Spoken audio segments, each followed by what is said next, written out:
Welcome to the Plume and Page. Today's story is 20,000 Leagues Under the Sea by Jules Verne. Chapter 10. The Man of the Waters. It was the ship's commander who had just spoken.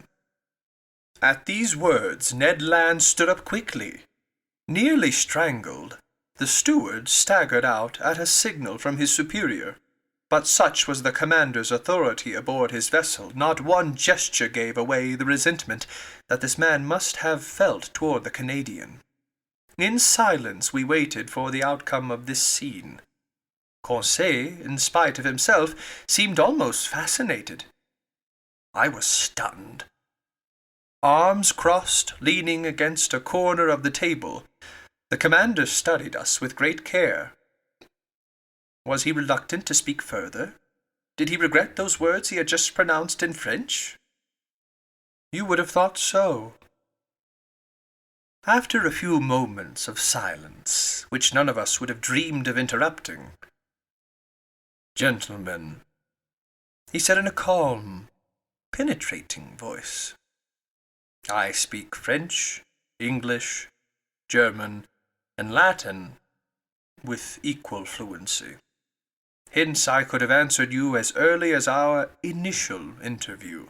But first, I wanted to make your acquaintance, and then think things over.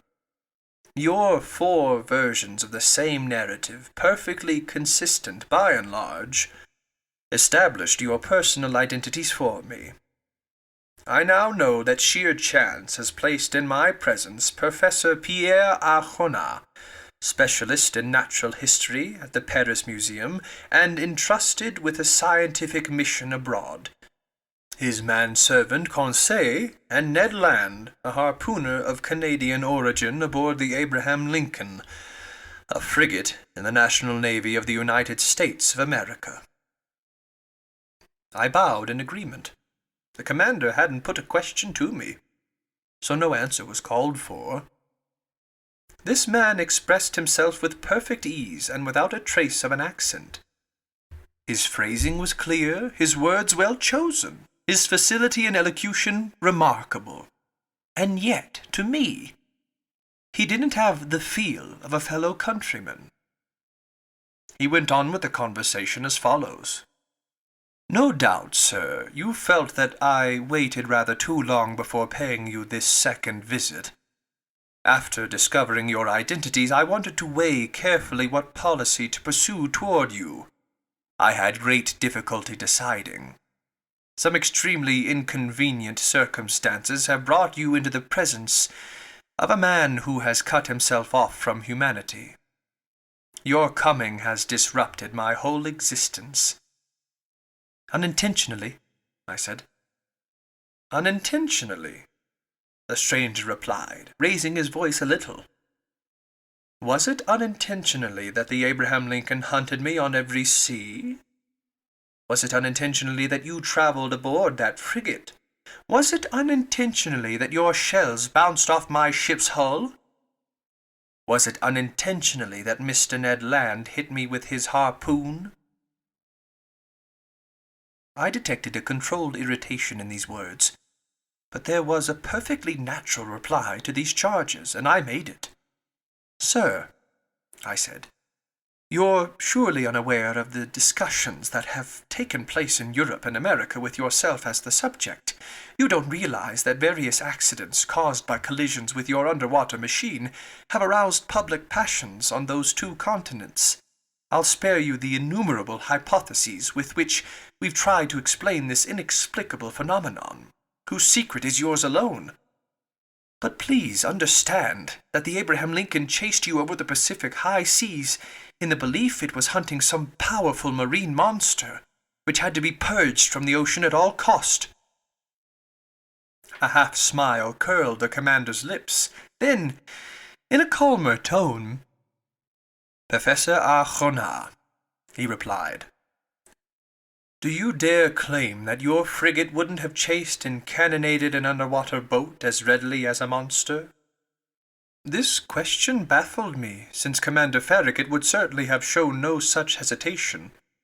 he would have seen it as his sworn duty to destroy a contrivance of this kind just as promptly as a gigantic narwhal. "So you understand, sir," the stranger went on, "that I have a right to treat you as my enemy." I kept quiet, with good reason.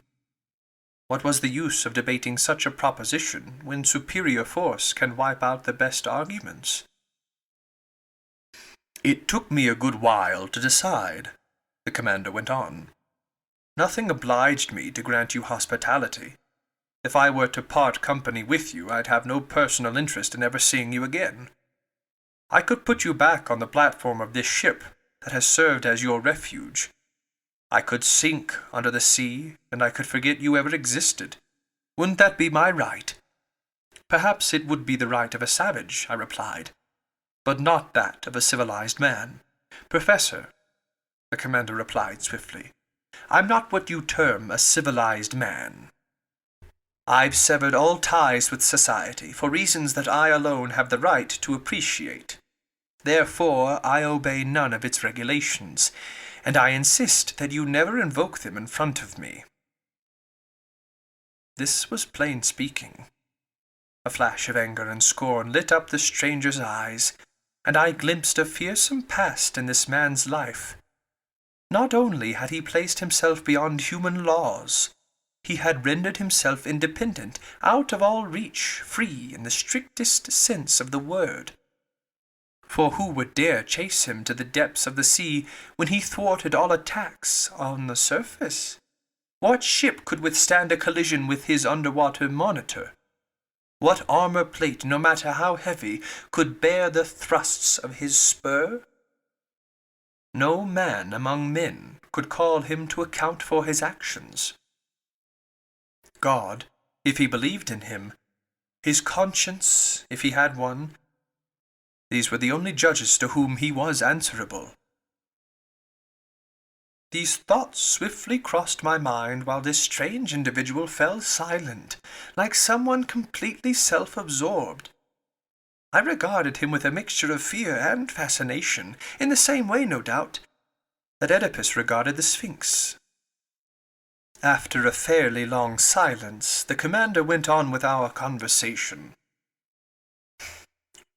"So I had difficulty deciding," he said, "but I concluded that my personal interests could be reconciled with that natural compassion to which every human being has a right. Since fate has brought you here, you'll stay aboard my vessel. You'll be free here, and in exchange for that freedom, moreover totally related to it, I'll lay on you just one condition. Your word that you'll submit to it will be sufficient." "Go on, sir," I replied. "I assume this condition is one an honest man can accept?" "Yes, sir. Just this. It's possible that certain unforeseen events may force me to confine you to your cabins for some hours, or even for some days, as the case may be. Since I prefer never to use violence, I expect from you in such a case, even more than in any other, your unquestioning obedience. By acting in this way, I shield you from complicity. I absolve you of all responsibility, since I myself make it impossible for you to see what you aren't meant to see. Do you accept this condition?" So things happened on board that were quite odd to say the least. Things never to be seen by people not placing themselves beyond society's laws. Among all the surprises the future had in store for me, this would not be the mildest.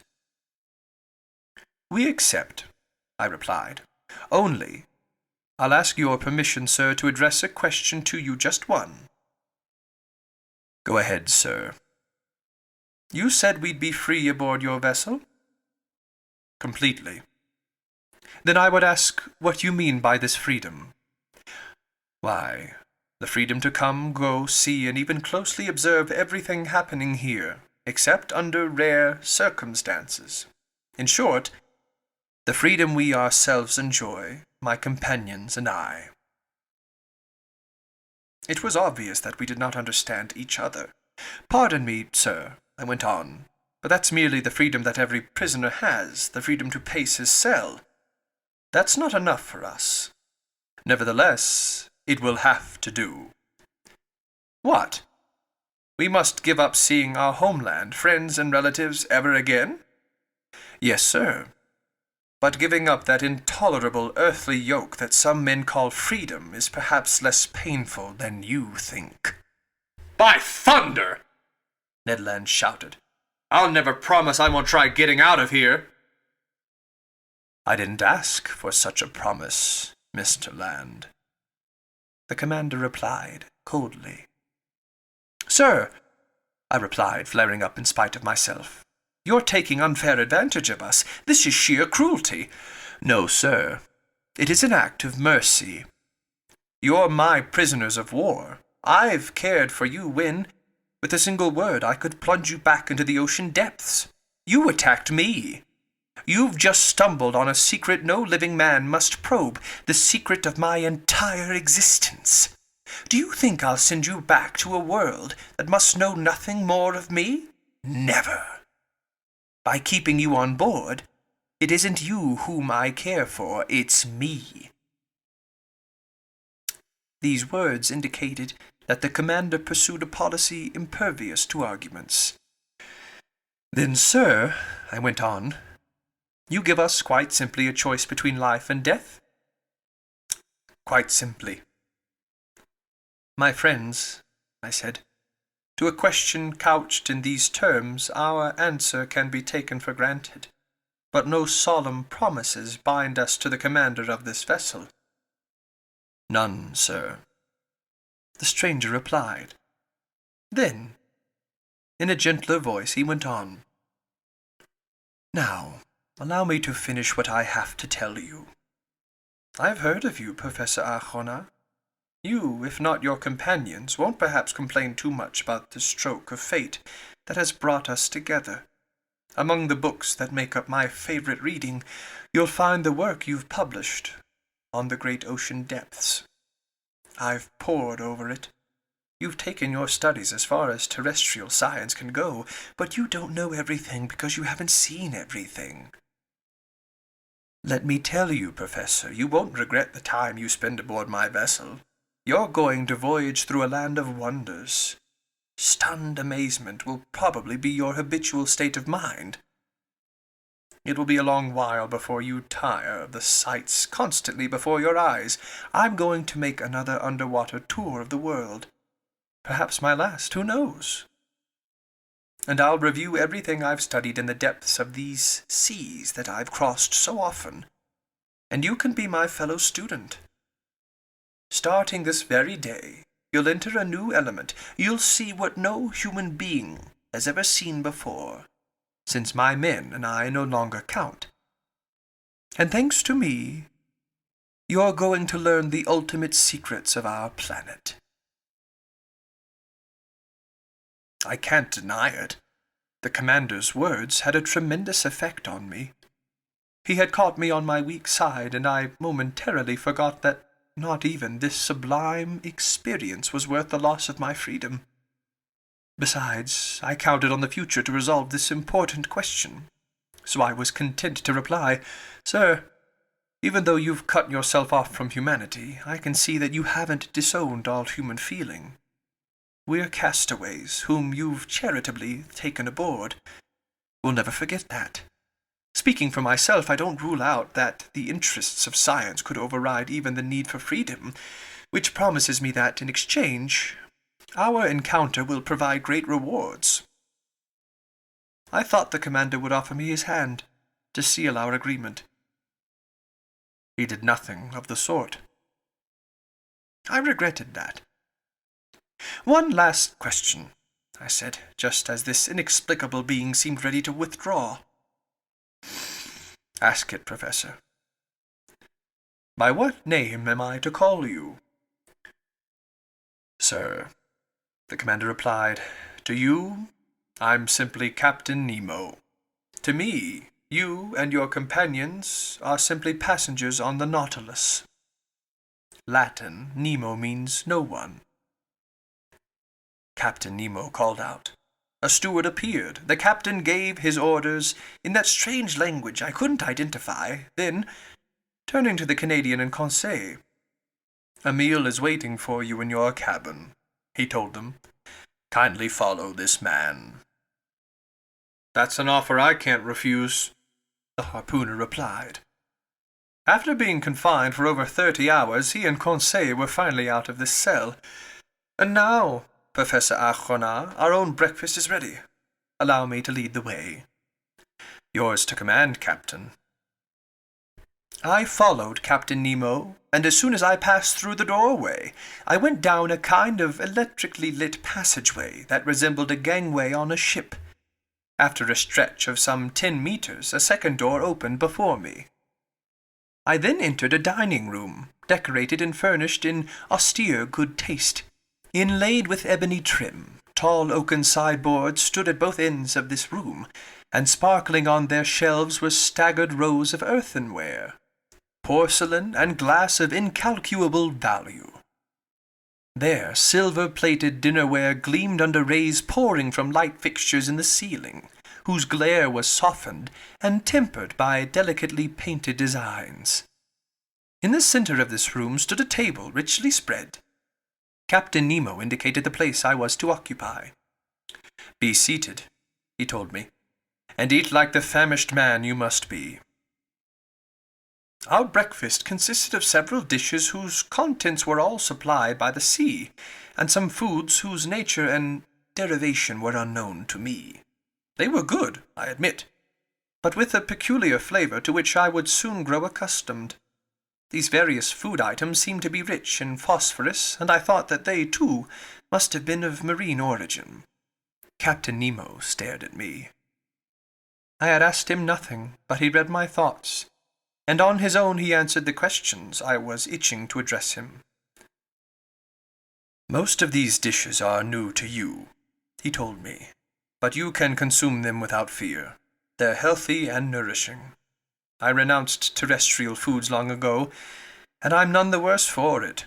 My crew are strong and full of energy, and they eat what I eat." "So," I said, "all these foods are products of the sea?" "Yes, Professor, the sea supplies all my needs. Sometimes I cast my nets in our wake, and I pull them up, ready to burst.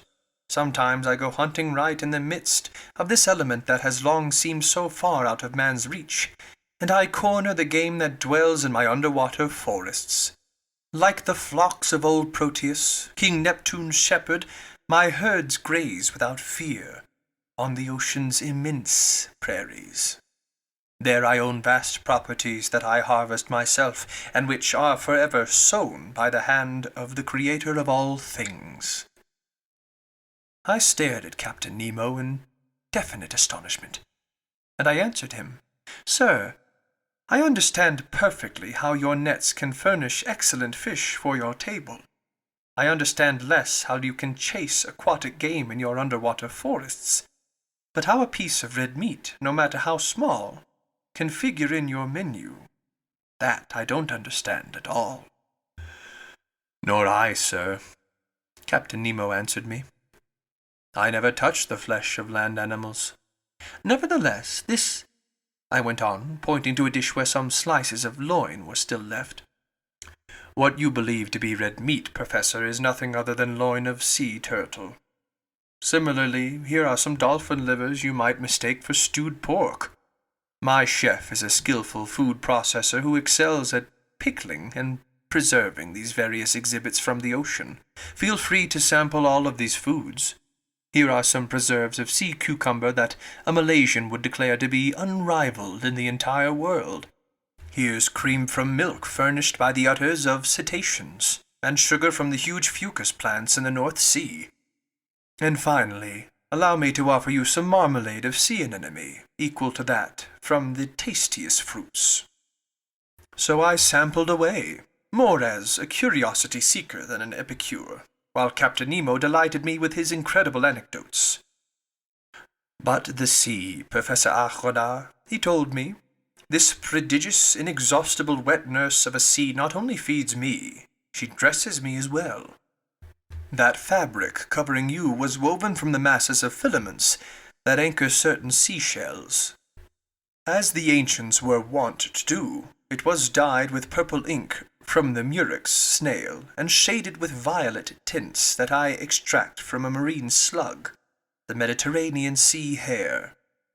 The perfumes you'll find on the washstand in your cabin were produced from the oozings of marine plants. Your mattress was made from the ocean's softest eelgrass. Your quill pen will be whalebone. Your ink a juice secreted by cuttlefish or squid.